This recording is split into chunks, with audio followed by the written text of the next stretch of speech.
సంచరిస్తున్న ఏనుగుల గురించి గౌరవ ముఖ్యమంత్రి ఉప ముఖ్యమంత్రులతో చర్చించడం జరిగింది. ఇతర రాష్ట్రాల నుంచి కుంకి ఏనుగులను రప్పించి పరిష్కారానికి చర్యలు తీసుకుంటామని తెలియజేస్తున్నాను. సహజ సిద్ధ ప్రకృతి రమణీయతల నిలయమైన మన జిల్లాలో పర్యాటక వనరులు కోకొల్లలు, సీతంపేట మండలం Adali view point, NTR adventure park, Gummalakshmipuram మండలం Eskepadu park, Tadikonda water falls లతో పాటు ప్రతి ప్రదేశం సుందరమైన ప్రదేశంగా ఉంది. వీటితో పాటు శంబర పోలమాంబ, పాలకొండ కోట దుర్గమ్మ, కోదులగుంప ఓమేశ్వర ఆలయం వంటి ఆధ్యాత్మిక ప్రాంతాలు కూడా ఉన్నాయి. ఈ ప్రాంతాలను అభివృద్ధి చేసి గొప్ప పర్యాటక జిల్లాగా చేయుటకు అవకాశాలు ఉన్నాయి. అందుకు అన్ని చర్యలు తీసుకుంటున్నామని తెలియజేస్తున్నాను. జిల్లాలో అనేక కార్యక్రమాలు అమలు చేస్తున్నప్పటికీ కొన్ని విషయాలను మాత్రమే మీకు తెలియజేయగలుగుతున్నాను.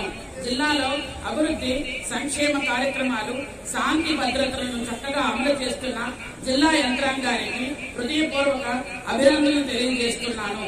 ఇదే స్ఫూర్తితో అంకిత భావంతో పనిచేస్తూ జిల్లా సంపూర్ణ అభివృద్ధికి ప్రతి ఒక్కరూ కృషి చేయాలని కోరుతున్నాను.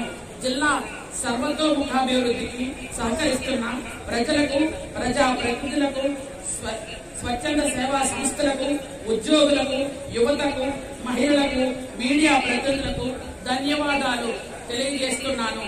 జిల్లాను ప్రగతి పథంలో నడుపుటకు ఎప్పటి వలె సహాయ సహకారాలు అందించాలని కోరుతున్నాను.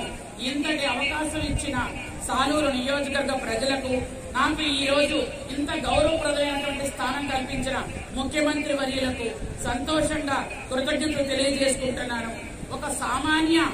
ఒక ఉద్యోగిగా ఇదే ఐటీడీలో ఉపాధ్యాయురాలుగా ఉన్న నేను ఈ రోజు ఒక మంత్రి స్థాయిలో వచ్చి ఒక గౌరవ వందనం స్వీకరించినందువలన నేను ఎంతో ఆనందంతో మీ అందరికీ మరొకసారి హృదయపూర్వకంగా కృతజ్ఞతలు తెలియజేసుకుంటున్నాను.